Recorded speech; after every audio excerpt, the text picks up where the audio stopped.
السلام علیکم دوستانو، الله تعالی مو جوړ او روغ او آباد لره. محترمینو، د اختر د ورځې یوه بهترینه وظیفه در سره شریکه کوم چې وتعز من تشاء وتذل من تشاء. بس دا کوچنی وظیفه ده. ان شاء الله د دنیا هر قسم ته نعمتونه چې غواړي الله تعالی یې په دغه ورځ باندې درکوي. هغه نعمتونه چې انسان یې تصور نشي کولی، چې څومره حاجتونه پوره کول غواړې په دغه ورځ یې الله تعالی در پوره کوي. په هر هغه کورنۍ کې چې دغه وظیفه ویل کېږي، له هغه کورنۍ څخه به الله تعالی جنت جوړ کړي. یعنې داسې خوشحالي، اتفاق، اتحاد به په هغه کور کې موجود کړل شي چې تر دې مخکې به نه و. او تر را روان بل کال بل اختره پورې به الله تعالی هیڅکله له فقر، غریبي، مسکنت سره نه کې مخ چې دا یوه وظیفه وکړي. د دې یوې وظیفې په برکت سره به الله تعالی دومره عزت ورکړي چې مثلا له فقیر سړي څخه به الله تعالی باچا جوړ کړي. یعنې د هغه رتبې ته به ورسوي چې هغه رتبې ته رسېدل به د ده په ګمان او سوچ و فکر کې هم نه و. ځکه چې په دغه ورځ باندې انسان ته چې کم څه الله تعالی ورکوي، شاید په نورو ورځو کې بیا نشي ورته میلاو. په دغه ورځ باندې د انسان دعا ډېره زر قبلیږي. په دغه ورځ باندې د انسان حاجت ډېر زر پوره کېږي. په دغه ورځ چې د انسان په زړه کې کم خواهش وي هغه پوره کېږي. نو کوشش وکړئ دوستانو، دا موقع له لاسه مه ورکوئ.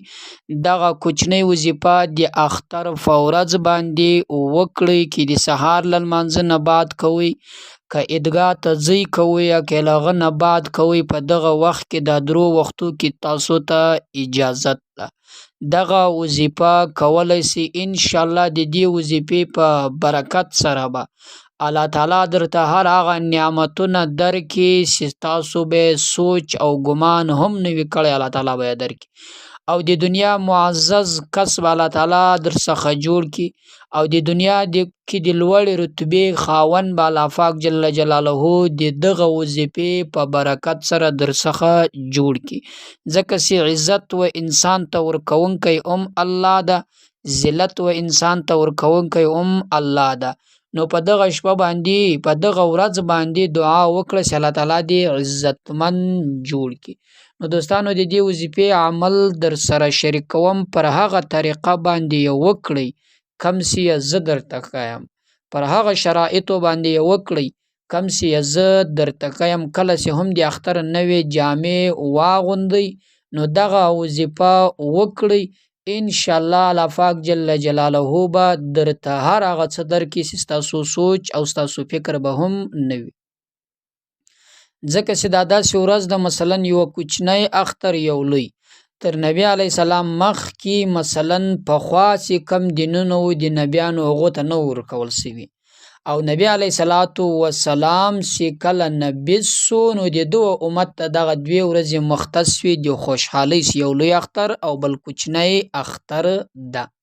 نو دا زیاتې د خوشحالي په ټول کال کې، په ټول کال کې چې ډېرې بهترینې ورځې دي او ډېرې الله ته محبوبې دي او د انسانانو د خوشحالي ورځې دي، هغه دغه دوې ورځې دي چې کوچنی او لوی اختر ده. دوستانو، په دغه ورځ باندې د دغه ورځې چې کوچنی اختر ده هغه عمل له تاسو سره شریک کوم. اولین طریقه دا ده د وظیفې دوستانو، کله چې هم د اختر هغه نوې جامې واغوندئ، مثلا چې اختر ته مو کړې وي، هغه چې کله تاسو واغوندئ او دا کوشش وکئ ملګرو، دا یوه خبر یاد وساتئ چې په دغه ورځ باندې چې له کم چا سره ناراضه یاست، کوشش وکئ راضي یې کئ. که مور، پلار، ورور، دوست، عزیز، قریب، استاد، چې هر څوک وي. ولې؟ ځکه چې حدیث کې راځي، نبی علیه السلام فرمایي چې تر 3 ورځې انسان له بل مسلمان څخه ناراض شي، خوابدی شي، نو د نیکي یې داسې سوځي لکه هغه وچو بوټو ته چې اور ورکړي. د عبادت یې داسې ختمیږي لکه هغه وچو بوټو ته چې اور ورکړي. نو په دې پیرس کې ځان مه شاملوئ. ځان به مو هم ستړی کړی وي، روزه کې مو عبادات هم کړي وي، خو خدای مه کړه که چیرې تاسو ناراضګي مختاره کوئ، اختیار یې کوئ تر 3 ورځې نه بعد، نو بیا به الله پاک جل جلاله ستاسو نیکي داسې ختموي چې تکلیف مې کړی هغه به ټول عبث ضایع کړل شي. دوستانو، د وظیفې عمل دا ده، د وظیفې طریقه دا ده، کله چې د اختر هغه نوې جامې څپلۍ مثلا چې هغه ټول واغوندئ. صحیح شو. خدا یاد ساتي هغه څپلۍ به مو تر دې مخکې پر مځکه باندې نه یې کې پر داسې مځکه چې هغه خراب وي. اودس به مو کړی وي. له اوداسه نه بعد مثلا پر هغه څه باندې ودرېږي چې پر هغه باندې لمونځ صحیح کېږي، تازر سو، مثلث وله، جاینماز چې هر څه و، خو دغه پایزار مثلا چې دا څپلۍ چوټې داسې هر څه وي، بوټونه دا به م صفا وي. نو قرار 2 رکعاته صلات شکر وکړي، د دې خپل بدن شکر، د دې خپل جامو شکر، د دې خپلې زندگی مثلا ستر دی اختر الله تعالی روغ را ورسولې، د دې خپل نعمت چې الله تعالی دومره وس او قدرت درکې چې خپل ځان ته د هغه څه واخستلو چې ستاسو وس او قدرت وو. 2 رکعاته صلات شکر وکړه، د دې جامع شکرانه لمونځ د دې شکر ادا کړه.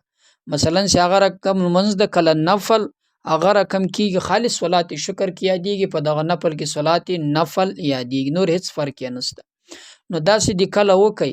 لغه نه بعد بیا تاسو ته اختیار د کله لمانځه نه بعد دا وظیفه کوئ، که د سهار له لمانځه نه بعد دا وظیفه کوئ، او که د عیدګاه له لمانځه نه دا وظیفه کوئ، یا که عیدګاه ته ځئ دا وظیفه کوئ. دغه توري به تقریبا 1500 واره وایاست. وتعز من تشاء وتذل من تشاء. ای الله ته هغه ذات چې عزت ورکوونکی والا هم ته یې، ذلت ورکوونکی والا هم ته یې.